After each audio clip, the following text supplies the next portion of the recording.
Good morning everyone, আমি Asima daily blogging চ্যানেলে আরেকটি নতুন ভিডিও চ্যানেলে আপনাদের সকলকে আবার একবার স্বাগত। আশা করবো আপনারা সকলে বেশ ভালো আছেন, সুস্থ আছেন, যেখানেই আছেন ঈশ্বরের কৃপায় আমরা ভালো আছি। আর আজকে মিঠির বাবা ভালো নেই, কেন কাল থেকে শরীরটা খুবই খারাপ, এই জ্বর আসছে, তারপরে গলাটা পুরো ইনফেকশন হয়েছে, তো ওই জন্য আর কি উঠতে পারছে না। তো আমি সকালবেলায় রুটি করে দিয়েছিলাম আর দুধ রুটি খেয়েছে, মানে আস্তে আস্তে গিলছে আর কি, কোনো রকমে গলাটা পার করতে বলছে, খুবই লাগছে। তো যাই হোক, সকালবেলা রুটি আমি করে দিয়েছি, তরকারি ছিল, ও তো রুটি খেয়েছে। আমি আর মিঠি এখন রুটিটা ফ্রাই করে খাবো। আমার পুজো সমস্ত হয়ে গেছে, কমপ্লিট। তো চলুন আমরা মা বেটি রুটিটা খেয়ে নিই, বাকি সবার মায়েরও হয়ে গেছে, মা তো তরকারি দিয়ে রুটিটা খেয়েছে। আর আমি আর মিঠি এখন সবজি খাবো। হ্যাঁ, আমার ভাজাভাজি কিছু ভালো লাগছে না।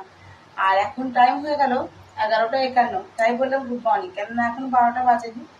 তো চলুন আজকে ব্লগটা এখন থেকে শুরু করি। আর আজকে হয়ে গেল স্যাটারডে। তো চলুন, কালকে আমি ব্লগ দিইনি, আর কেন কালকে শরীরটা ভালো ছিল না, ব্লগ করতেও পারছিলাম না। তো আজকে ব্লগটা এখন থেকে শুরু করা যাক, অবশ্যই সঙ্গে থাকুন। আর আমার ভাত হয়ে গেছে, আর এবার দেখি কি তরকারি করি, রান্নাটা করে নেব। তো পার্সেলটা খুলবো, আপনাদের সঙ্গে অবশ্যই শেয়ার করবো। চলো, আজকে স্যাটারডে, মিঠি আজকে স্কুল যায়নি, কেননা মিঠি 23 তারিখ মানে মানডে থেকে পরীক্ষা। তো এই যে দেখুন, মিঠি এদিকে পড়ছিল, আর এখন আমার এটা আর মানে এখন পার্সেল যেটা আসলো সেটাকে এখন মিঠি খুলছে। আর এটাতে আছে আমার একটা কুর্তি।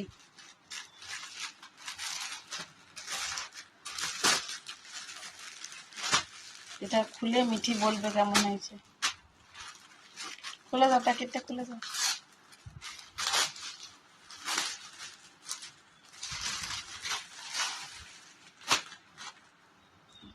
কটনের কাপড়টা, হ্যাঁ কাপড়টা কটনের,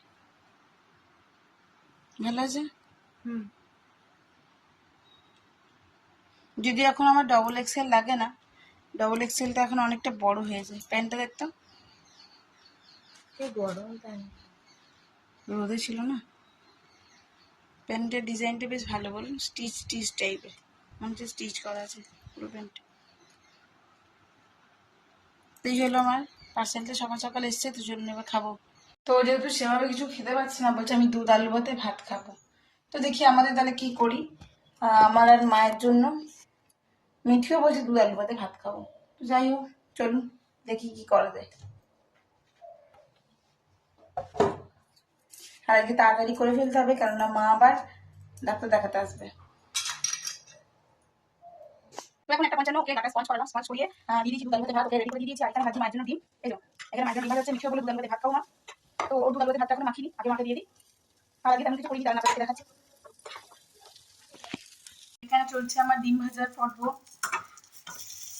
মায়ের জন্য ডিমটা ভেজে মাকে দুপুরে লাঞ্চটা দিয়ে দেবো। আর এখানে করেছি করলা সেদ্ধ, এটা আমার জন্য, এটা মিঠির জন্য আলু সেদ্ধ রেখেছি। মিঠির দুধ আলু ভাতে ভাত খাবে বলে এখানে মায়ের জন্য কিছুটা পটল ভেজে দিয়েছি, আর মায়ের জন্য মুসুরির ডাল। মা ডিম ভাজা, পটল ভাজা, ডাল দিয়ে আজকে বলেছে খাবো। চল তাহলে মাকে ভাতটা বেড়ে দিই, তাই না? হয়ে গেছে ডিম ভাজা।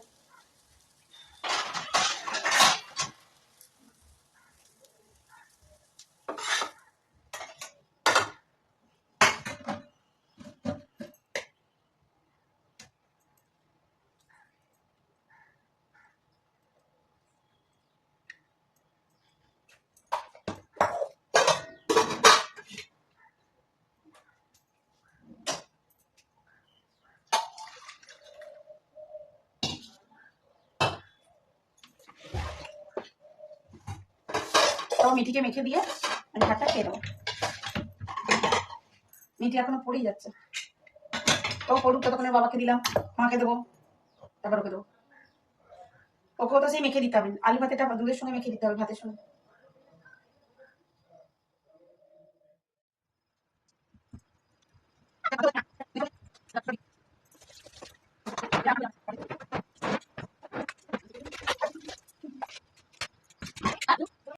ভাজা হয়ে গেছে আমার ডিম।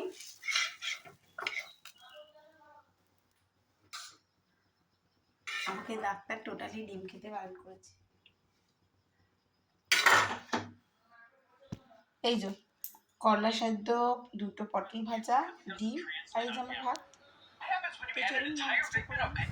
সে দুপুরবেলায় লাঞ্চের পর দেখুন মিঠি মাথায় একটু হাত বুলিয়ে দিচ্ছে, আমি একটু শুয়েছে মোবাইল দেখার চেষ্টা করছিলাম। তারপর আবার ঝটপট দেখতেই পাচ্ছেন এখন বাজতে যাচ্ছে 5টা, মানে 5টা এখনো বাজেনি। আমি চলে এসেছি আবিষ্কার ডায়াগনস্টিকে মায়ের জন্য টিকিটটা কাটিয়ে নিয়েছি। আর ওই যে দেখবেন মাকে ডক্টর রোহন ভট্টাচার্যা। তো আমি এখন ওয়েট করছি, মারা এখনও এসে পৌঁছায়নি। আমি চলে এসেছি এখন ডাক্তারের চেম্বারের সামনে, আপনাদেরকে দেখিয়ে দিলাম। আর এই যে আবিষ্কার ডায়াগনস্টিক আমার দেখানো হয়ে গেছে। আর এই যে সামনের রাস্তাতে মা এগিয়ে যাচ্ছে অটো ধরার জন্য। মা যাবে বাস স্ট্যান্ড, আর আমরা মাকে বাস স্ট্যান্ডে বাসে চাপিয়ে দিয়ে চলে যাব ভিড়িঙ্গি। তো বাস ব্লগটা দেখতে থাকুন। তো এখন 7:53 আর আমি চলে এসেছি বাড়ি। আর মাকে রানীগঞ্জের বাসে চাপিয়ে দিয়েছি, মানে মা নেমে যাবে অন্ডাল মোড়ে। মিঠি পড়ছে। আর এখানে টিফিন বক্স ভরে মা দিয়েছে তালের লুচি। আমি নিয়ে আসলাম আসার সময় চিকেন, একটু চিকেন আর রুটি করবো। তো চলুন, আমি চলে এসেছি রান্নাঘরে আর বসিয়ে দেবো আগে চিকেনটা। পেঁয়াজটা কাটা হয়ে গেছে আর ম্যারিনেটটা রেডি হয়ে গেছে আমার। আর যেহেতু আজকে লঙ্কা টঙ্কা কিছু দেওয়া যাবে না, ঝাল খেতে পারছে না, এই যে চিকেন ম্যারিনেট করা হয়ে গেছে। তো চলুন বসিয়ে দিই ঝটপট।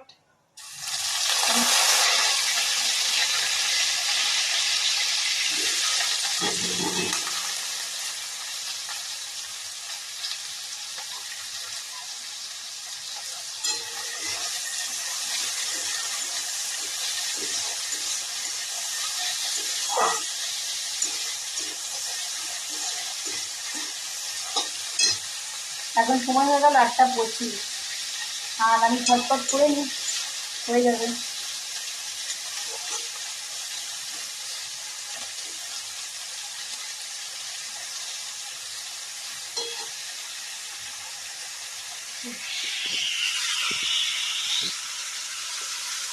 এদিকে পেঁয়াজটা ভাজতে বসিয়ে দিলাম, আর এখানে চিকেনটা ম্যারিনেট করে আমি রেখে দিয়েছি।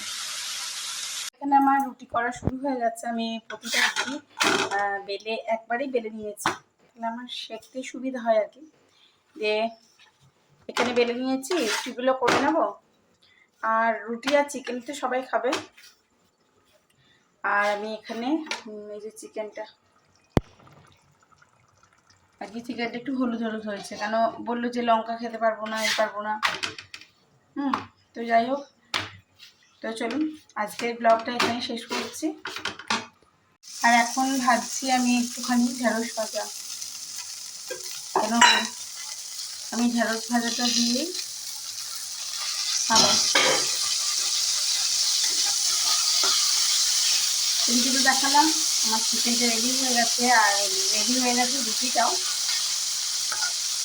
এখন আমার ঢেঁড়স ভাজাটা হলে আমি রুটিটা খেয়ে নেবো। এদিকে আমার রুটি চলে গেল, রুটি এখন 9টার কাটা বেজে গেছে, 9:28, 9টা নয় 9:28। চিকেন ওরা 3জনে খেয়ে নেবে।